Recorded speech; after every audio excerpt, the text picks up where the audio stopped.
Assalamualaikum warahmatullahi wabarakatuh. Perkenalkan, nama saya Syahramain Sapitri dari program studi manajemen Fakultas Ekonomi Bisnis dari Universitas Ahmad Dahlan. Saya di sini izin mewawancarai Bapak karena untuk tugas uji kelayakan bisnis. Bisa untuk perkenalkan dulu, Pak? Oh, oke, siap. Nah, yang dibahas apa, Mbak? Nanya ini sih, Pak. Assalamualaikum warahmatullahi wabarakatuh. Terima kasih. Saya manggilnya Mbak Mila aja ya, Mbak Mila. Terima kasih waktunya sudah menyempatkan diri ke sini. Untuk nama saya Suhartono. Saya owner dari Omah Kreasi Jogja, produsen tas dan merchandise. Apa Mbak yang mau ditanyakan, silakan, waktu dan tempat dipersilakan. Mungkin bisa sedikit jelaskan, Pak, awal mula berdirinya Omah Kreasi itu tahun berapa? Oke, siap. Oke. Boleh. Jadi Omah Kreasi itu berdiri tahun 2017. Berdirinya kenapa? Karena ada peluang di sektor industri perdagangan di bidang pelatihan, produk pembersama pelatihan. Nah, alasannya seperti itu. Jadi dulu milih produk tas dan merchandise memang ada market yang cukup besar di kalangan instansi atau corporate yang membutuhkan semacam gift atau merchandise untuk mitra atau karyawannya, seperti itu, Mbak. Kalau ada acara-acara gathering atau anniversary dan lain-lain, seperti itu. Terus Baik, Pak. Lalu mungkin untuk dokumen legalitasnya itu apa aja yang udah dimiliki? Oke, siap, Mbak. Terima kasih. Kalau untuk legalitas kita badan usahanya CV. Terus untuk legalitasnya lengkap lah, ada NIB, terus sudah masuk ke aplikasi pemerintahan untuk perdagangan baik MBIS Market, e-katalog, bahkan e-commerce yang swasta juga, Shopee, Tokopedia dan lain-lain, seperti itu. Lalu bagaimana alur proses produksinya atau pemberian layanan di Omah Kreasi? Oke. Seperti yang Mbak Mila ketahui secara garis besar, yang pertama kita open PO.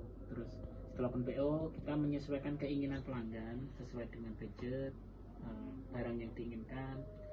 Nanti kalau sudah oke, kita buatkan desain. Setelah desain oke, ACC, baru kita buatkan invoice penjualan. Setelah invoice penjualan diberikan, konsumen DP minimal 50%, kita bantu proses produksi, estimasi tergantung jumlah dan deadline pemakaian. Jadi kita bisa menyesuaikan dengan keinginan customer, seperti itu.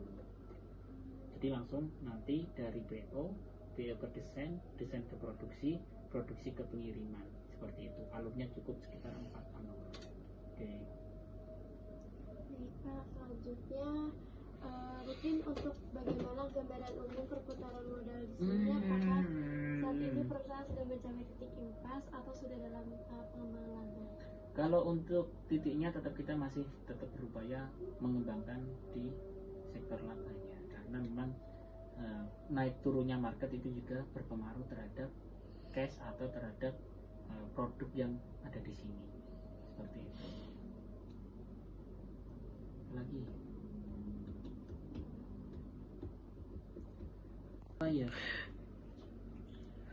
Terus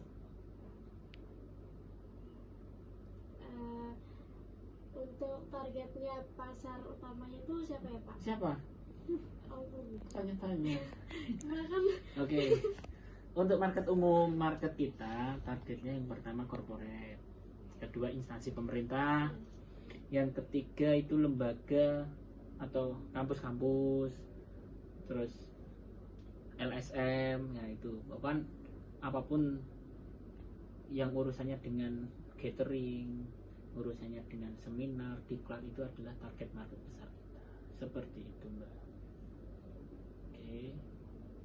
Mungkin ini terakhir, Pak, apakah ada program atau kegiatan khusus dari perusahaan yang melibatkan interaksi langsung atau bantuan kepada komunitas sosial milik lingkungan sekitar. Oh, kalau itu untuk saat ini belum, karena memang kapasitas kita masih terbatas sih Mbak ya. Jadi kalau untuk hal semacam itu masih ya sukarela dari pribadi. Kalau untuk perusahaan ke lingkungan memang untuk saat ini masih belum begitu kelihatan, karena masih fokusnya pada pengembangan apa ya, laba tadi lah, maksudnya pengembangan produk, laba, dan masih prosesnya masih cukup lumayan memakan waktu dan pikiran gitu. Tapi kalau untuk lingkungan yaitu insya Allah ada dari pribadi, bukan ngatasnamakan ke perusahaan gitu. Apalagi Sudah Pak, mungkin itu saja dari saya. Terima kasih banyak Pak atas waktunya. Oke, siap. Izin, terima kasih. Wassalamualaikum warahmatullahi wabarakatuh. Ya, waalaikumsalam.